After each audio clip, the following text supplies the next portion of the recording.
Series of fall 2025. So happy everyone could join us today. Let's go ahead and minimize that. My name is Joy Madison. I'm the University Librarian and Academic Support Director here at Benedictine University. We are all so pleased you're here. I see some familiar faces and some unfamiliar faces here. We are going to be taking some time to talk about the top 2 successful habits of a BenU student today. First though, we'll do some introductions around the room for some, hopefully some familiar faces or will be familiar faces to you. So I'll introduce myself. I also want to introduce Mrs. Marion Flato, who's going to be giving our presentation today. She is our math learning specialist, and she's also here to talk about learning management and reading your syllabus. All right, over here we've got Dr. Casey Larson, our science learning specialist. Yes, we love Casey. Dr. Larson is also here for anything you need regarding the sciences, biology, chemistry. She's your girl. We also have Dr. Susan Roach, who's here for writing and reading. Yay! So if you need any help, or especially when it comes to regarding anything about essays or research papers, she is more than welcome to help you with all of that. Their offices are located on the 3rd floor of the library. If you walk upstairs if you go into the 2nd floor entrance and go up the stairs or use the elevator, that's where their floor is located.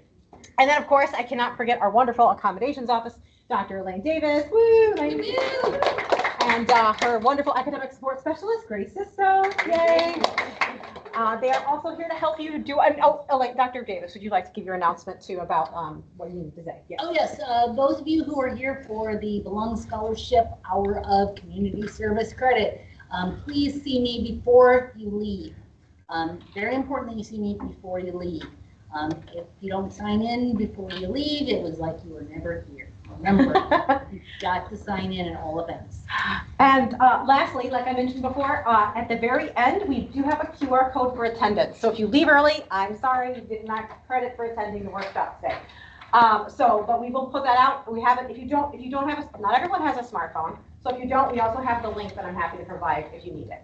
This is also getting recorded today, so we will put this recording on the library's YouTube channel. We do have a channel. If you want to take a look at it, it's just the BenU Library, BenU Library.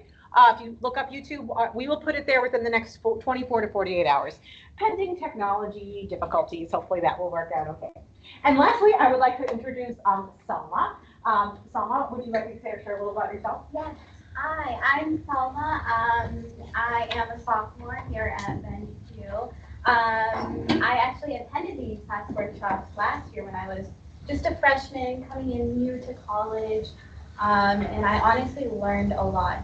I will say that these past workshops have helped me not just with my academic life, but also with my social life. I used to come in as like just a shy, kind of quiet and just like nervous freshman, and I remember just like coming into these and really seeing that new fresh perspective in for college. I do kind of want to also give a shout out, just like a one tip thing that I learned from these past workshops. I wasn't always the best test taker, and coming into college, Dr. Larson, who is I asked a question to about morning studying, and honestly, I will say she's right. I learned a lot from that one tip, and honestly, ever since I started, it's been going great for me. So yeah, honestly, these past workshops will help you not just with academics, but also with how to actually have new tips and stuff, even socially. So just wanted to let you guys know. So yeah, good luck this new academic year. Thank you so much. Yay.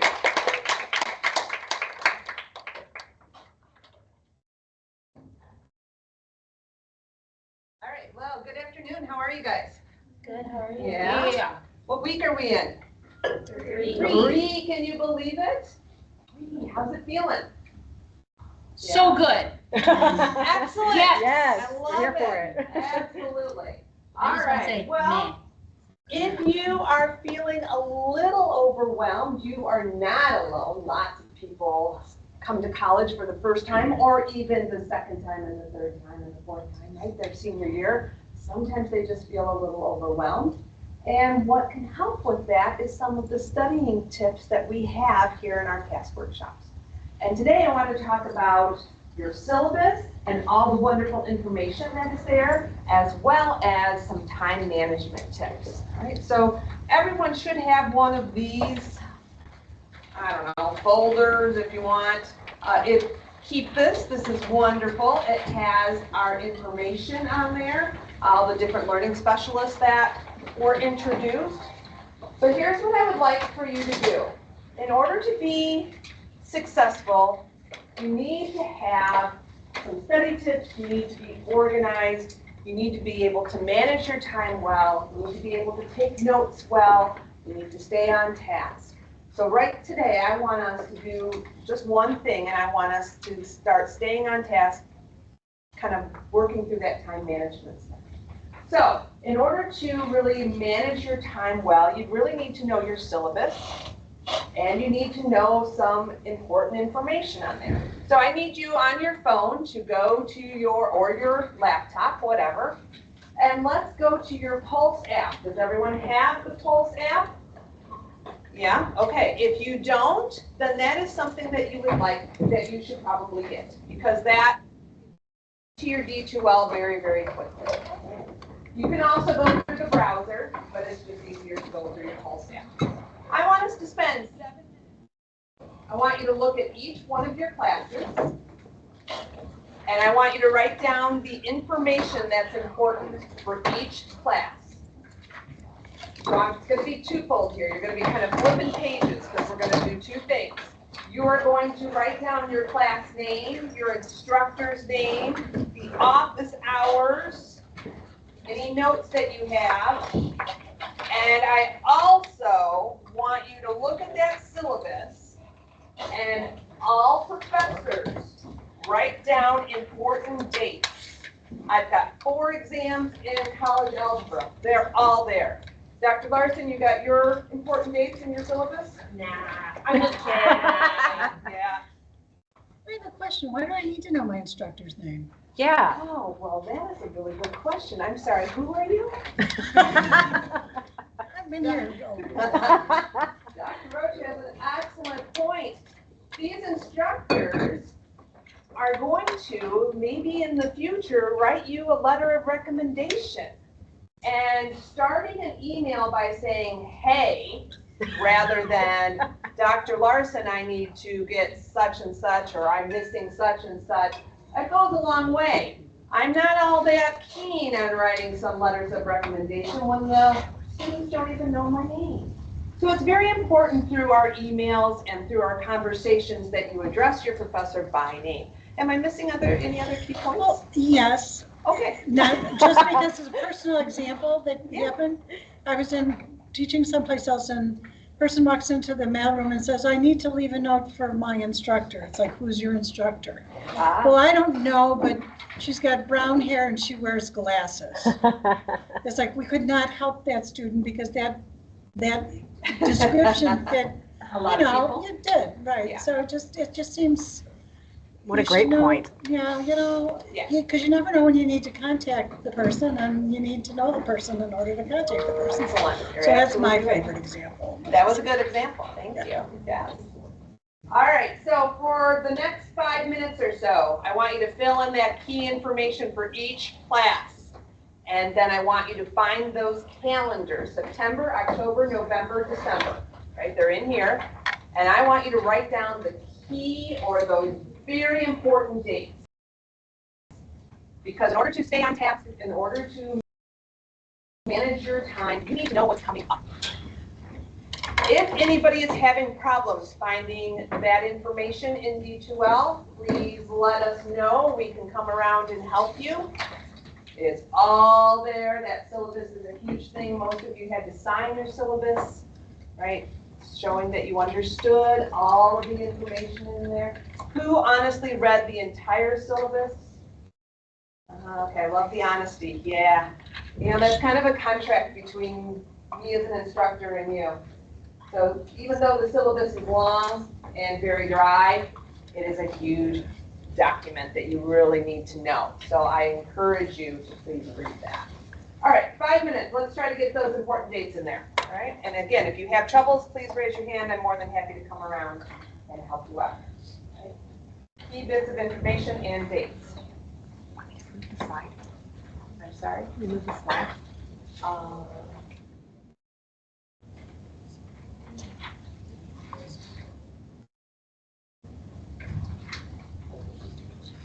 Second. yeah. One thing that I want to add to what she's saying is the reason that we're having you do this is not because we're making busy work for you. It's because having those key dates is so important.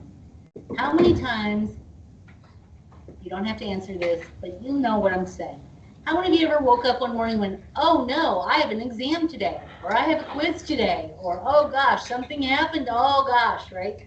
So it's really important that, this is something you get to keep. You're not going to turn this into us, but it's something you get to keep. So you have, not only do you have your syllabi, but you also have this.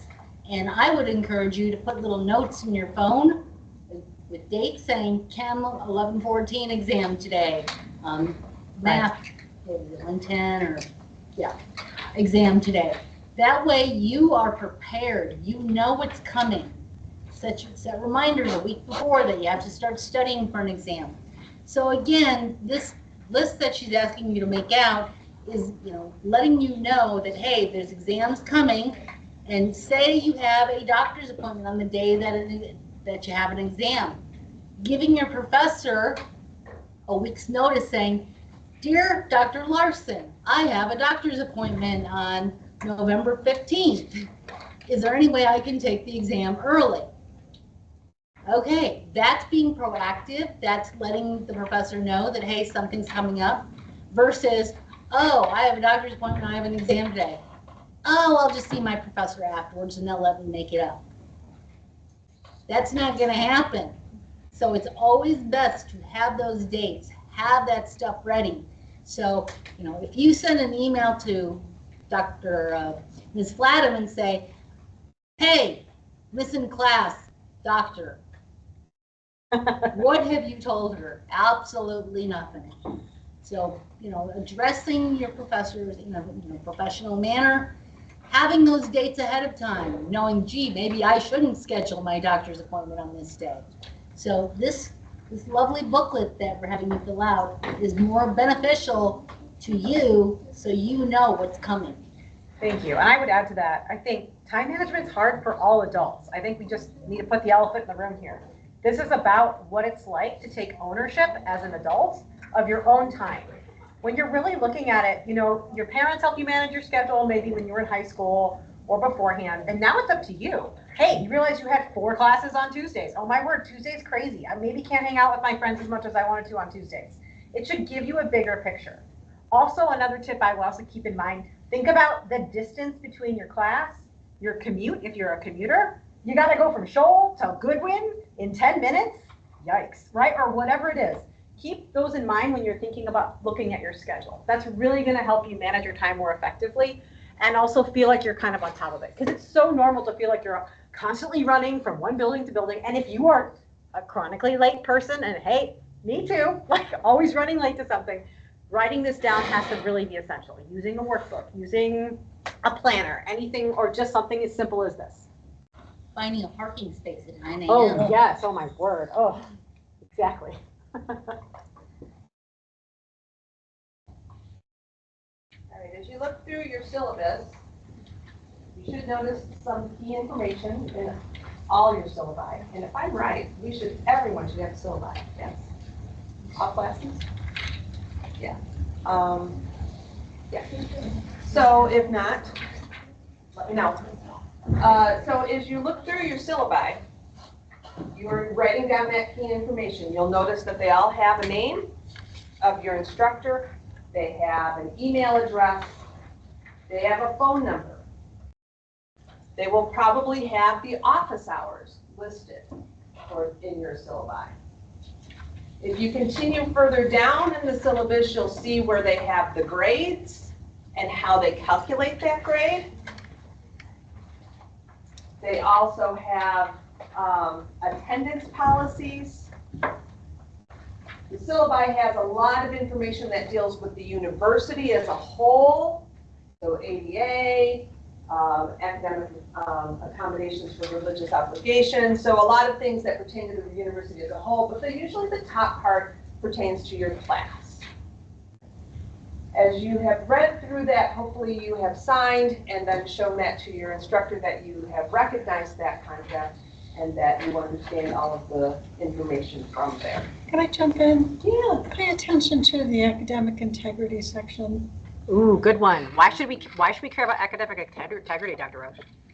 Why does that matter? What is that? I don't know what that means. Okay, so it talks about what is considered to be acceptable, honorable in an academic situation. So I speak from experience when people think, well, I was allowed to do this in high school, maybe, and it's not acceptable here. And different instructors may have different standards in terms of some of that. For example, I teach writing. I do not want my students to use AI generation in any way, shape, or form. All right. Whereas other English writing professors might say, sure, you go ahead and look at it. So there's a university policy and there's usually a policy for individual classrooms. So look at it. It may result in failing the course. It may result in being asked to leave the university. But if nothing else, when this happens, you lose the trust that should be there between an instructor and the student. And just ask yourself about your own experiences that, if somebody doesn't treat you fairly, you may forgive them, and I hope we all do, but sometimes it's a challenge to forget it, and so I just don't think you want it. I don't know. I wouldn't want that wall put up in that situation. You're in it together, and you should be walking it together, not trying to see what you can get out of it, so anyway. I love that, thank you. Yeah. All right, any other questions or any questions on the syllabus? Anything that does not make sense? All right. Marion? Yes, I'm sorry. That's okay. I just want to say, when we were coming up with the past session ideas, we thought, what is a good habit for students to get into? What are the things that successful students do? And one of the number one things, in addition to time management, that we came up with is they understand their syllabus. They've read it. They know where to find key information on it. They know when key assignment dates are. Yep. They know how to contact their professor. They don't walk upstairs going, yeah, I'm talking to a lady with dark hair and glasses. Well, was that Joy? Was that Grace? Was that Marion? Was that me? Who was it? So really understanding the information on your syllabus is going to be crucial to your success, not just as a freshman, but all 4 years or beyond that you are here. Really reading through that syllabus. If you don't understand something on the syllabus, talk to your professor. They wrote it. They know what you're looking for. Absolutely, thank you. Let me go past.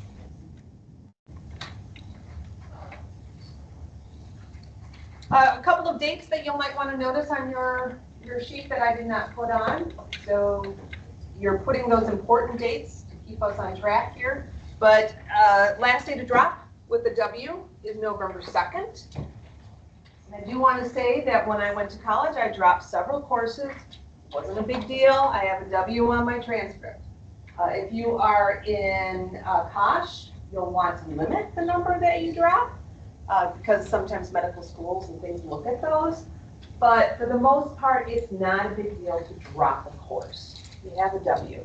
Not a big deal. Much, much better to have a W than to have an F. So watch that date as it comes along.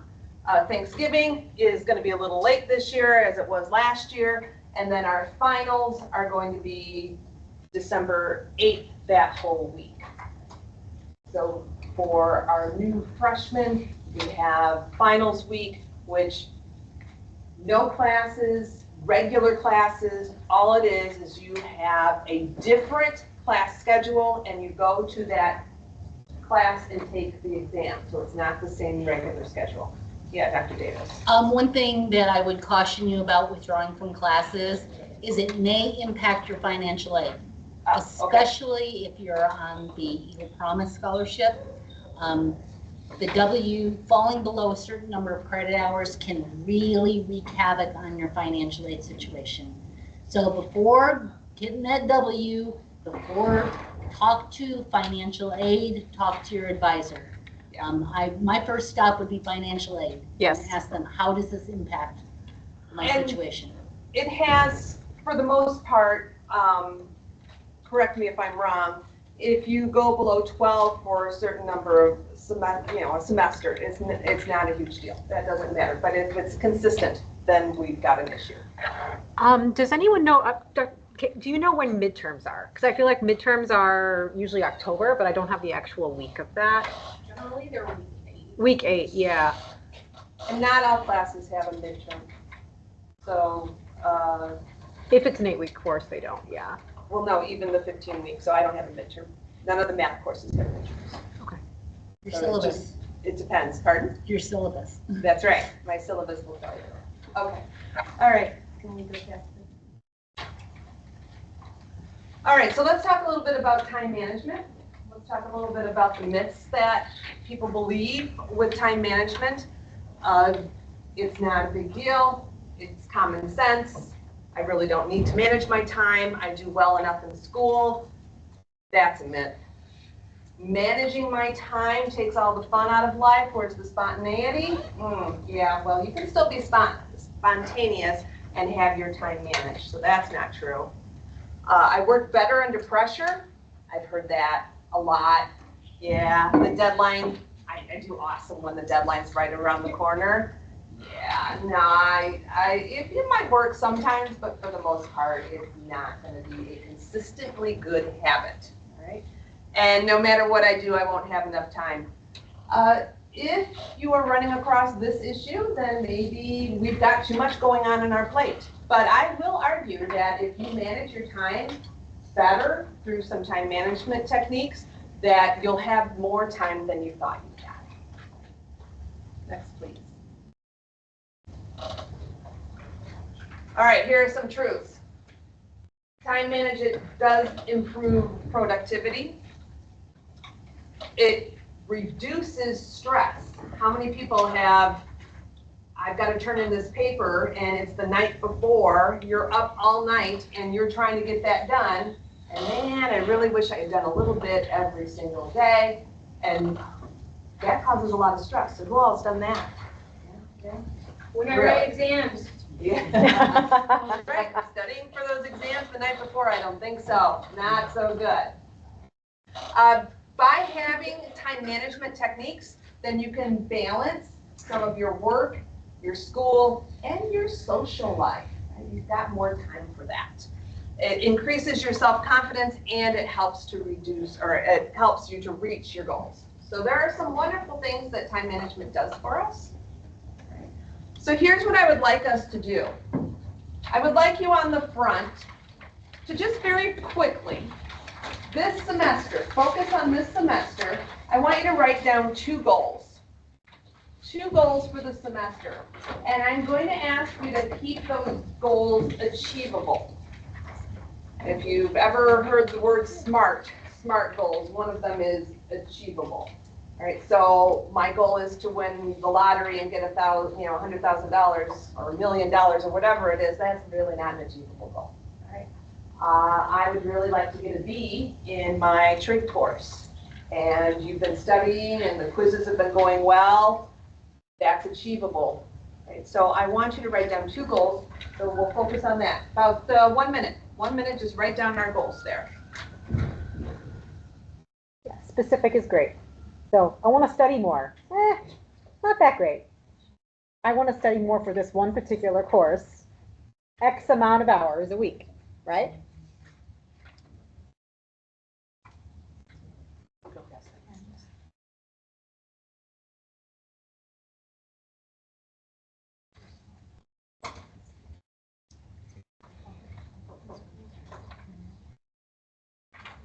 All right.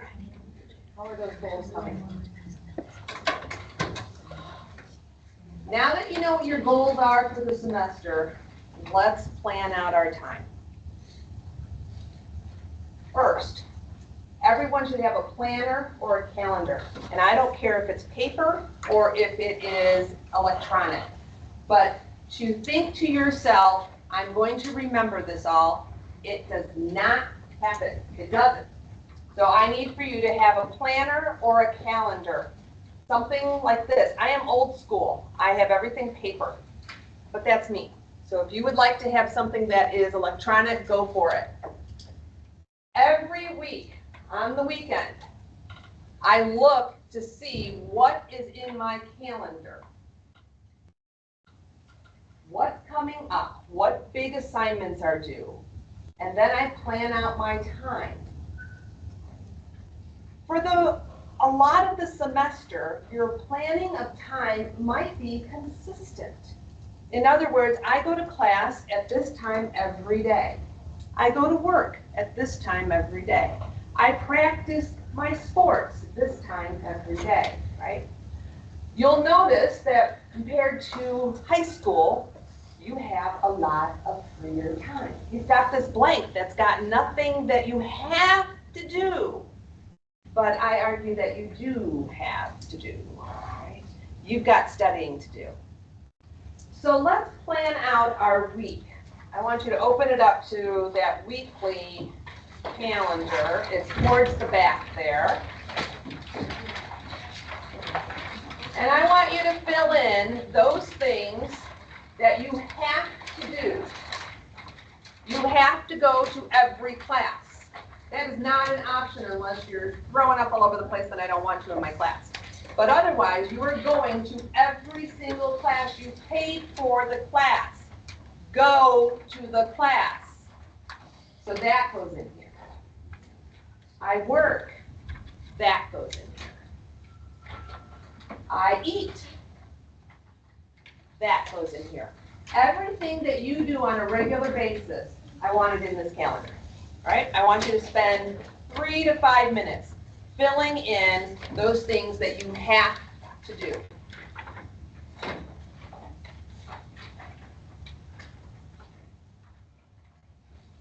Sports, work, religious obligations, Family, yeah. The more specific you can get, the more successful you will be.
Online people, can you just show them what this looks like?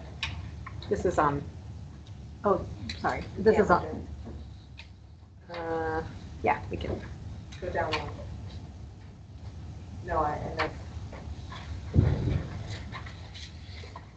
Yeah.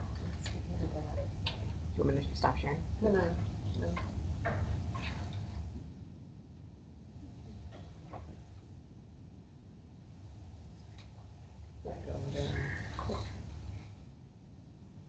Oh, there we go. This one? One more.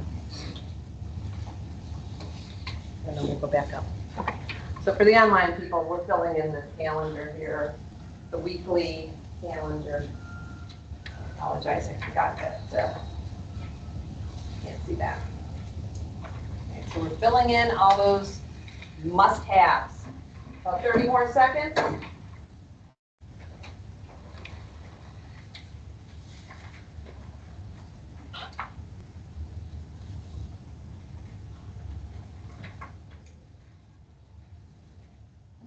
lot of must-haves.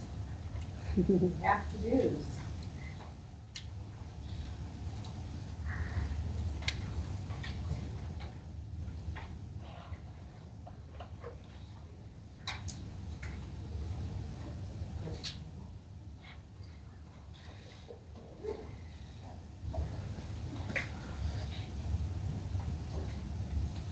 All right, how are we doing? I love the colored pencils. When I would do this in a different workshop, I had colored pencils that were a smaller number of people. So it was a lot of fun to do that. So take it home. Put some color in there. You start to see some trends too, right? Like busier days, less busy days. That should give you a bigger picture idea of what your weeks and months look like. Can you go to the one that?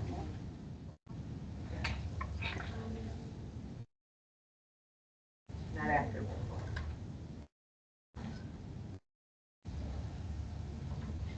All right. I'm going to continue on so that we can stay on track here. If you look at your sheet, you'll probably notice that there's a lot of white space. You have to go to class, you have to go to work, you have to do your sport, but there is time in between. And I want to remind you that really you're in college now and you don't have as much time as you thought you did because we pour so much information to you in class, but then we expect you to do a lot of your learning outside of class. So the rule of thumb is for every credit hour that you are in class, you are spending 2 to 3 hours outside of class, whether that's doing your homework, talking to your professor, getting different resources, writing your papers. So if it's a 3 credit hour class, that means 6 to 9 hours is spent per week studying for that class if you want to be successful. Now, 9 hours tends to come around test time, right? So more around 6 hours. So look what I did. In my white space, I have my classes. I made sure I wrote down I went to lunch. But then in my white space, I blocked off time to study. This is called, I forget what this is called, the Einstein matrix, something like that. But studies have shown that if you dedicate time to something, you will do it a lot more likely than if you just said, I'm going to study when I have the time. That never works because you just don't always have the time. So I got very specific. I study, well, I guess I didn't get as specific as I thought I was going to do, but I wrote down what I was going to study in a different one. So here, I'm going to study for this hour. Go and tell yourself, okay, I'm going to study chem during that hour. And then the next hour, whatever that is, I'm going to go and study trig. So you have dedicated blocks of time for your study. So do you see all the white space? Maybe there's not as much white space as you think. And in which case then, if you don't have time for studying, then there's going to, somewhere along the line, that's going to catch up to you. Something needs to give. Right? So in that white space, for about 1 minute, I want you to think of those classes and block off times for studying.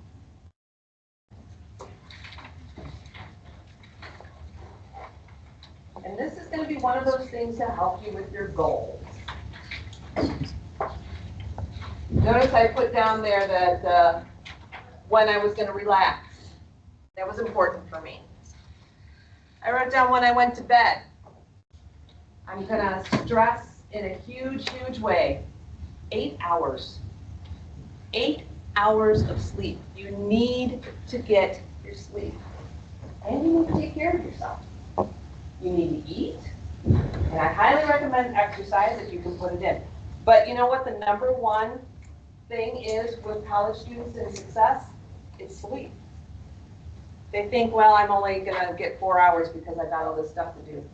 Your brain is mush after that. So sleep is a big thing. So I put that in there. I put that in my calendar. You go to bed at 11? You know what? No, that's a little late. Sometimes it's more like 10. I go into my relaxed time. It just depends. But yes, I wake up and run. Yeah, I don't do that now. I used to, but I don't do that now. Okay. All right, questions on blocking off your time. All right, another way to work through some time management issues, blocking off our time. So I am going to be studying trig every Monday, Tuesday, Wednesday, Friday from 11 to 12, let's say.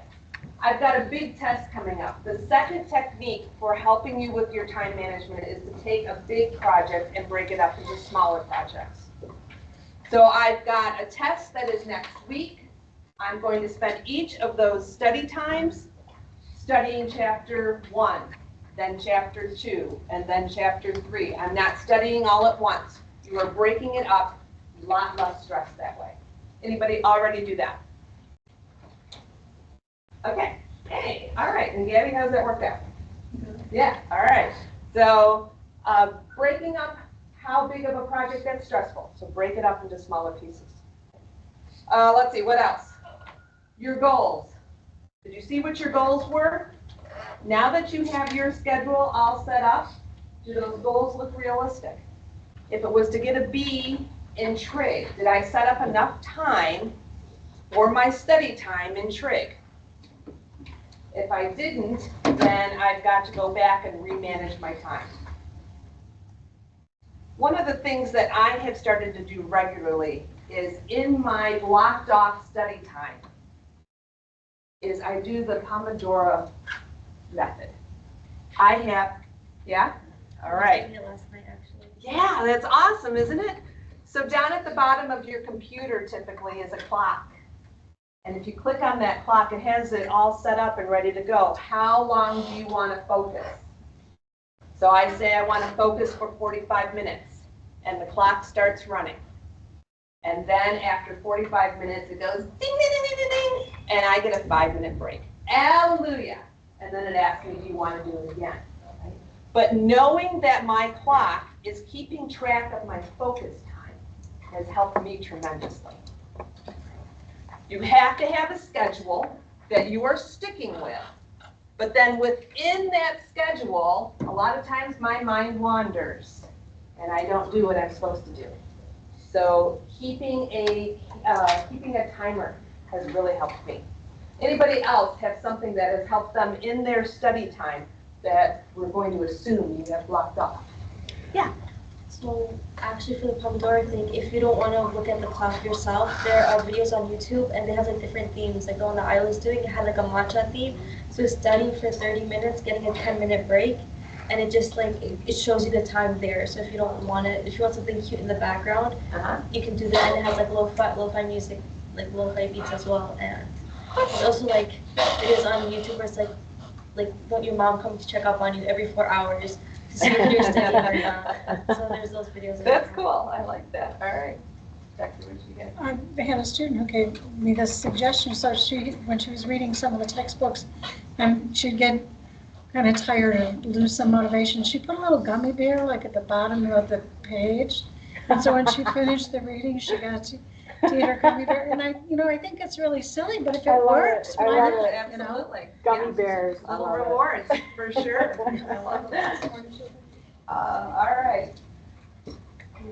Oh yeah, sorry, Dr. Davis. That's okay. One thing that I want to stress is being realistic with your schedule. So I'm looking at your calendar right here, and I see big blocks of study time.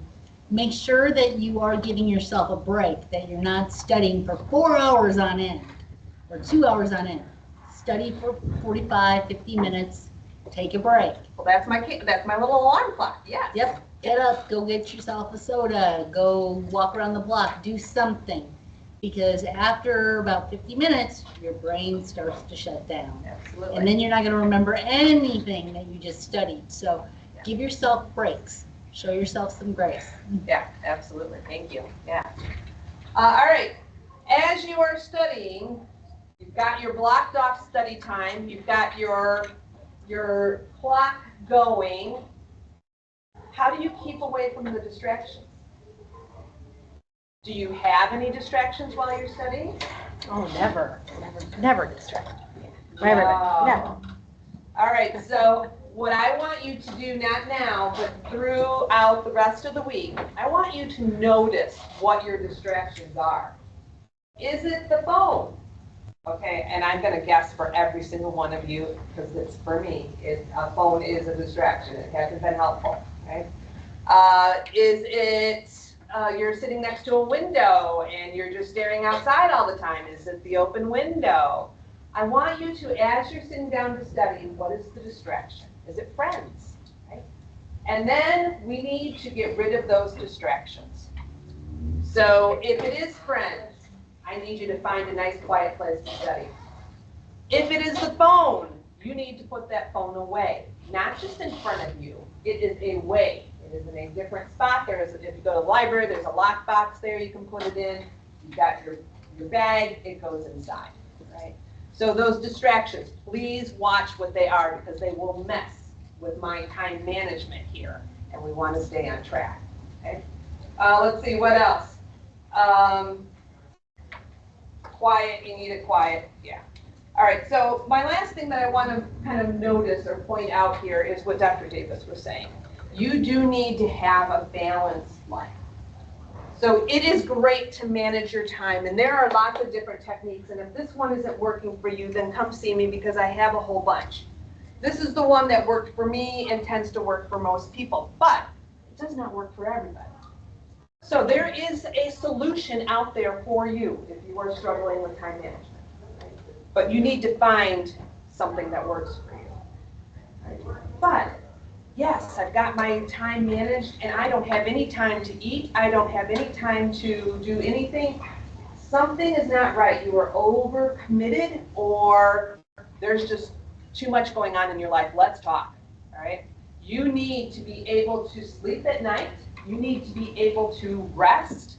You need to be able to hang out with friends. It's just that you can't do that all the time. Use those hangouts as a reward. I studied for the 3 hours that I needed to study for Trig, Chem, and Bio throughout the day. I rocked it. I am now going to go out for ice cream with my BFF. So use that relaxation time as kind of a reward for things that you're doing. I had one student that said, you know what, I used to not study on Saturday, and I would then very quickly on Sunday night try to get stuff done. And he's like, that just didn't work. I had to study on Saturday. And I used that to reward myself for hanging out with my friends on Saturday night. I'm like, oh, awesome. So I was so excited to see that. All right, and then make sure you get some sleep and good food. All right, your body is all attached, right? The brain is what you're using, but if you don't take care of your body, your brain's not going to.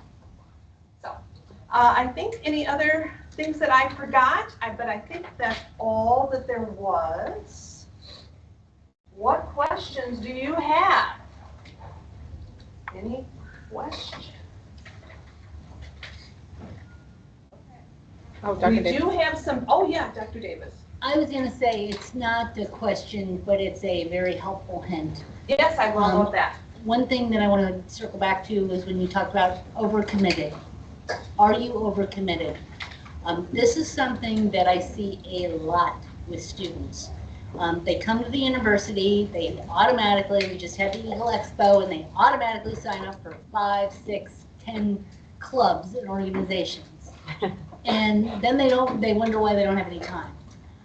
My advice to you is that if you're planning on going to med school, if you're planning on going to grad school, if you're planning on getting a job, the clubs and organizations that you should be joining are the ones that are aimed at your career. Yes, you can have a club or an organization that you do for fun or for political reasons or religious reasons or whatever, but really think about, am I joining too many things?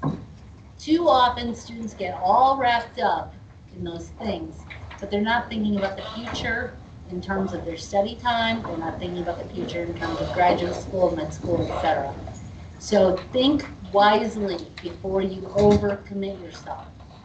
Because if you're overcommitted with the extracurriculars, your curriculars are gonna suffer. And that dream of going to med school suddenly diminishes because your GPA is not so great. So really think about your future when you're thinking about committing yourself to certain things on campus. Thank Good you, stuff. appreciate that. All right, we've got several past sessions this semester, but these are the next two coming up. We've got test and study strategies that work, and Dr. Larson is giving that one, right? Which is Yes. awesome, we're very excited about that. And then academic technology and integrity. So Dr. Roach was talking about that AI and plagiarism. And are you helping with that one, Dr. Roach? Yeah, so she's the one that will be giving that one. And then we have a couple of more throughout the semester, but these are the next two. So you should put those on your calendar, which we all have now, right? And then we will be back here in this room. Now All we're right, running out of this time. is your QR code, so please sign in.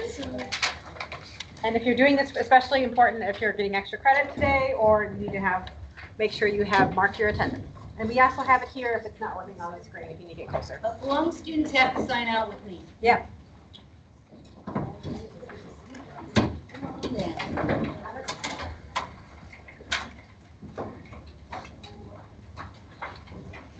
Let's hear for Doc. Yay.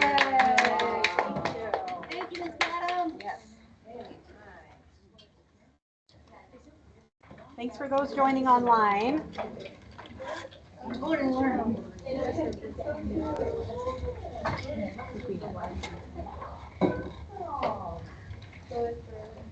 Anyone still need the QR code? Are we good? Okay, all right. Thank you, Selma. You did great. Oh, thank you. You want to talk about a student who's come a long way in a year? Oh, thank you. You are amazing, my dear.